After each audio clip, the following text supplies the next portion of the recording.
Hi everyone, it's Sean from STK Markets with you again today. There's been some big movements in the geopolitical landscape globally with the Trump tariffs and what's been happening with critical minerals. Without giving too much away, there's a lot going on at the moment, and we've got the senior management of EQR with us today. There have been some big changes. There's been big moves in the tungsten price because of what's happening with the USA and China, and there's some big things happening at EQR at the top of the company. So we've got Oliver Kleinapple, who's the executive chair, and we've got Craig Bradshaw with us today. Thanks, guys. Thanks for coming and giving up your time on a Sunday. Thanks, Sean. Thanks, Sean. Thank you for the introduction. You're welcome. What we'd like to do is just to get an update as to why Craig's joined EQR. Ollie, why you sought him out, why you think he was good, and then Craig, give us an understanding as to why he's joined EQR. And then we'll get into some other aspects of the business. But this is a very exciting time as an investor of EQR personally, currently, and looking at getting more in the future with what's happening with TMG. Oliver, can you tell us why you've got this strong addition to the management team? I mean, it's pretty obvious, but we'd like to hear from yourself. And with your position stepping up to become an exec as well, I mean, there's been some fabulous change at the company.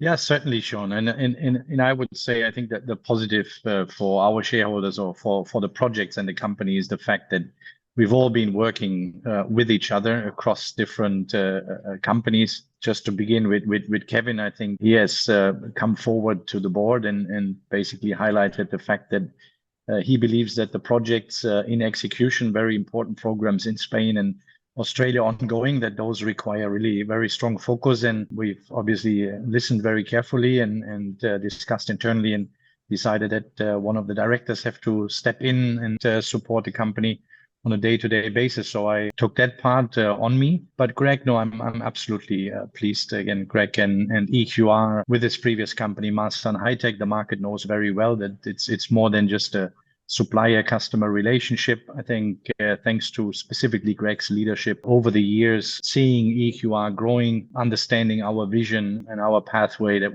we've decided to take, that was at least one of the reasons that attracted Greg ultimately to make that step. And again, we are extremely pleased. I think it's very complementary to the existing competences of the board. And I don't need to introduce Greg to the industry. He has been running the largest tungsten player and platform outside of China. And that's exactly what we pursue, what we aim for. And therefore, it's an absolute win. That's great, Ollie. I mean, the largest player outside of China, that resonates with me because EQR is going to be the largest producer outside of China. So you can already see the synergies. But Craig, thanks so much for joining us too. Can you just give us a brief history of your background and also what attracted you to EQR? Because you've got so much experience in the tungsten space. It just seems, from our point of view, a perfect fit. No, thanks, Sean, and thanks, Oliver, for the introduction. See, look, I've spent last 32, 33 years in the mining space. Originally in Australia with companies like Mount Isa Mines, then Oxiana in Laos for a few years, and then the last 14 years with Masan in Vietnam. Originally building the new EFAO project and then moving to the role of CEO for the last 7 years to continue to expand that business, both within Vietnam, but also outside Vietnam, acquiring HC Stark Tungsten and developing that business. I finished with them at the end of December last year and looking to join EQR as a non-executive director. And look, I think EQR is at a pivotal moment in its growth trajectory. I think it's got great assets, great projects, and it's a case of I like the management team. I like the way they think about things and the position of the company and its relevance to the rest of the world supply and demand. Given China's dominance of the market, I think it's a really great opportunity to help the team develop the asset and execute on the strategy. That sounds really, really good. We've been watching EQR for some time. We've also got other shares in the portfolio that have got critical minerals in it. And we've seen what's happened to Antimony with Southern Cross, how that's helped that share trajectory. We believe this is only the beginning with tungsten, with all the geopolitical tensions that are happening with China at the moment. It hasn't been that long. The tungsten price recently has gone berserk. Have you got any comments on that? I think the market is only just starting to realise the significance of China in the supply chain. So it took time for a lot of the downstream consumers to chew through the inventories that they had developed or built up over time. And now we're actually starting to see that the market is short. People have got to buy material. Realistically, at the moment, there's customers who want to buy material. They can't get it. It's not available, right? So if you're trying to buy, tungsten-based materials, APT, blue tungsten oxide, yellow tungsten oxide at the moment for your supply chain, you're actually going into a queue and you're getting delivery in 3 months, 4 months, 5 months. That's how tight the market is at the moment, right? And so I had a couple of calls 2 weeks ago, and there was really only one container of material that was available in the market sitting in Rotterdam. There was no other material that was readily available. And that's just how tight the market is at the moment. What we're also seeing as a result of that is the scrap price is going up exponentially because scrap is more readily available, but it's now a super tight market as well. And that's then flowing on into the concentrate market, the APT market. I think the price, I haven't seen the price from last Friday, but the week before it hit 370 to 390. So it's on the move. My expectation is we'll see well north of 400 over the next 6 months. That's excellent. With Oliver's history, he's got a long-standing relationship in the critical metals market, which is why we're very lucky to have him become an exec. We've also got your, as you just said, 15 years at Masan, working on all things tungsten. The assets that EQR has, we've got Mount Carbine in Queensland, we've got Solero in Spain. Are these good quality, high-grade assets which can produce great returns? I know we've fixed Solero, and Mount Carbine are these assets really bankable, and can they generate the returns investors are after? I actually looked at both assets some time ago. I wanted to acquire both assets in my previous role. The challenge I had with that was that Oliver was faster to market, faster to acquiring them, and took them out from underneath me at what I think was excellent prices for both. And so I think they're good assets from looking at them before and wanting them then. I think at the moment they've both got a reasonable runway in terms of life, but they're also in excellent jurisdictions. So beyond the reserves that they have today, there's a significant resource base that can be converted so that you end up with very long life assets. And so I think today we're reaching a point where the prices are excellent relative to the cash cost of production in both assets. We've got good ore ahead of the mine in both locations, as well as the opportunity to then extend the life of both assets to be long life core producing assets for the market. So in my view, it's an excellent foundation on which to build a company. And this pivotal moment, like Oliver, what attracted you to Craig EQRs at that pivotal moment where Mount Carbine's coming, strengthening this management team collectively now, you've both got the assets where you used to want them previously, Craig. Where do you see it going, Oliver, from here? Well, I think as we have stated in some of our last calls or interviews and videos we produced with you, I think these two assets, as Craig described it, is a great foundation, right? Nevertheless, a foundation needs to be looked after to avoid any cracking. I think talking about Solero, I think we had a fantastic turnaround story in Spain. I always describe it as getting your car fixed while driving 80 miles an hour on the highway. So throughout 2024, while servicing customers, filling in commitments that we've signed off on, supplying concentrate really throughout the 12 months period. In parallel to that, implementing all the improvements and the expansions, I think is a horrendous job. And Greg will surely underwrite that as well. So I think chapeau to our management team in Spain under the leadership of Kevin as well. And we are really looking forward to the next 2 quarters. We are currently running at around 30,000 to 33,000 MTUs on a quarterly basis. That was really the target for the first quarter this year. And as we also announced, we ordered a third X-ray sorter that will be commissioned sometime in the third quarter that gives us additional output from there onwards. But yeah, nothing to complain, I would say, on that side. And I think strategically, again, once Mount Carbine is really getting into the high grade area, as the market knows, we have spent a lot of time and effort, unfortunately a bit disrupted by the very, very heavy rain season up in North Queensland, where we were cut off from really main supplies like explosives and other materials that are essential, that really slow down the stripping volumes. I guess we are getting there now. We are seeing the high-grade veins coming out of the south walls, which you might see on the screen here as well. So we are very confident that this zone will really get us to the next level. And then obviously the TMG transaction, which is one of the first steps towards an integrated tungsten platform that services not only APT refiners, as we are doing now, but really looking at different products, horizontally extend ourselves. Ferrotungsten is a very interesting product that we have experience with, marketing that globally. And I'm very pleased, by the way, with what I've seen throughout March. I was in Vietnam twice to witness the production run, and George and his team has done a fabulous job. We are already assisting them distributing very good product, high-grade ferrotungsten to new customers across Asia. So I think despite we have not been closing the transaction, there's still a bit of legal documentation to be completed, but I think the teams already work hand in hand, and this is based on mutual respect and really looking forward to combine these competences into our group. So we are very much looking forward to the next stage. I think that run that just happened, as you said, in March, it went into April as well. That was one of the last key components that you had to see the facility in operation, had to see the margins, had to make sure that it worked.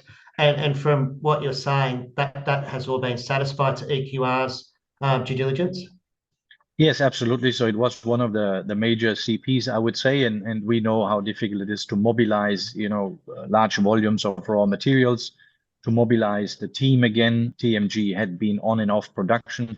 People, I guess, understood that part, and so it took a good month, 6 weeks, really, to get everything prepared, and then we had a 6 weeks run, which was again fabulous to see. And yeah, we are really looking forward to closing out some of the last few items.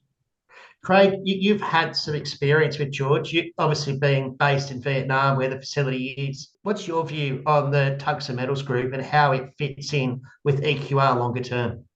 I think will be a great asset to acquire and to fit together with the EQR ecosystem.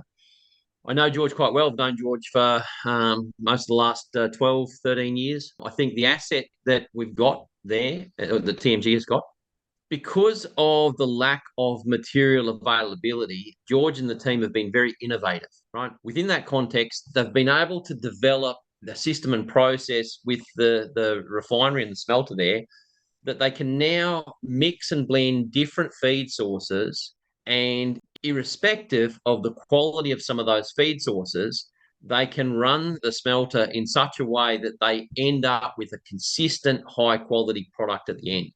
And I think that's core to being competitive in the current global environment. You can't rely on what people have previously done. You have to continue to improve your science, improve your processes, and deal with the material that's available and still end up with a high quality product. And so I think that's actually a unique market offer that TMG have now got with the refinery there.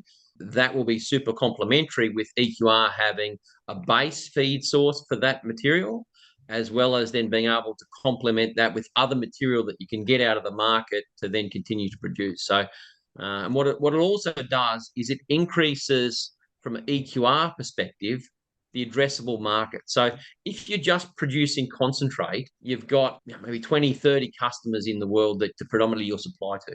Now that you're moving into ferrotungsten, you start to double the addressable market, or the number of customers that you can go to. And that enables more selling points, more opportunity to add to your customer base. It also enables us to increase production at EQR over time as that market continues to grow and service and meet their demands. Ferrotungsten at the moment, you can buy it out of China, you can buy it out of Russia, or you can buy it out of Vietnam. That's pretty much the only three places you can buy from. You can't buy from China today. You can't buy from Russia today. So it puts EQR and TMG in a unique position to be able to service the market. So I think it's a great asset, and the tie-up of the two organisations I think will be very good. I'm thrilled with how this business has been shaping up over the last 12 months. I mean, we've seen significant change at the top end. You've got Cronymed, who's through Oliver, has been a massive supporter, does a lot of trading for EQR. You've just come over from Masan with 15 years tungsten experience there, and actually one of these assets in Australia and Spain previously, that's a very big statement in itself. We've now got the downstream, or I guess the more products coming through, you just said. This is a really pivotal point from EQR with the geopolitical landscape, with the new changes of management, that strong leadership. And I think your background in tungsten, it's not in coal. I think you're certainly set in this space, you want to stay, you want to be around. And I think it's a perfect opportunity. So I really want to say thanks for joining EQR, Craig, as a shareholder, and for our clients being invested. Oliver's certainly got a lot of skills. We've certainly known the rest of the board for quite some time, but the market has been screaming out for added leadership, and Oliver's stepping in to take an executive role with his experience in the tungsten market, your experience in the tungsten market. We're really strengthening this board, bringing this company home. I think the price has gone through the roof, the geopolitical landscape, the doubling of the customers. I wasn't aware of that. That's something huge, which we can really delve into, which more customers means obviously more revenues. The company's really set to perform. So the company's coming up. You've got also Oaktree sitting there as a significant shareholder. A lot of our investors in Southeast Asia are terrific investors. One thing we did very well with Southern Cross is we brought a shareholder base together that had a common vision of moving this company forward. And I can see from your register, you've got the Singapore investors. They're very sticky. If anything, they keep buying shares. Oaktree bought in the last placement. They've got no intentions of doing anything soon. You've got a very good register. We're hoping that we'll bring more STK investors into that when this TMG EQR transaction goes through our longer term investors like we've been in Southern Cross. I think this has got all the recipes to be another SXG. It may not go 30, 40 times, but I do believe there's a massive multiple that this company can deliver to investors with where it's currently sitting out now. I mean, one key thing that I've been looking at, you look at our Monty, it's $1 billion Australian market cap, and here's EQR at 100 million. So there's significant upside availability to EQR shareholders and potential shareholders in the future where you haven't sort of had the uptick. And if we look at the Antimony stocks that have had a run since Antimony was stopped being released by China, where it's a very similar, not a similar metal, but similar demographic, where Russia, China, where the majority of it comes from, similar to tungsten, those stocks had a run for quite some time. So I think the change at EQR is happening with Carbine, Solero. That's going to get better and better. The TMG adding that extra revenue in, I think the share price has to pay catch up at some point. And it'll be an interesting stock to watch over the next 12 to 18 months as everything unfolds and TMG starts adding these revenues. So, gentlemen, thank you very much for your time this morning. Is there anything you want to say to investors at the moment? No, much appreciated. Again, your time as well, setting this one up. And yeah, we're getting to work, I would say. And certainly we'll be online again soon. I guess you referred to the geopolitical situation and kind of rearrangement of market and material flows. And I think this is again where Greg will immediately contribute, already contributing, and I'm actually heading to Washington tomorrow, and we'll have some news in the coming days. Wonderful, gentlemen. I'm looking forward to that news from Washington.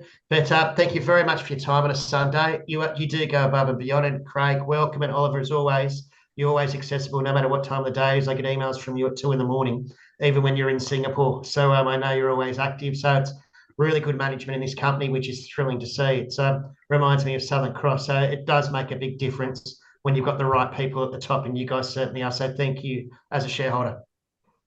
Thank you, Sean. Appreciate it.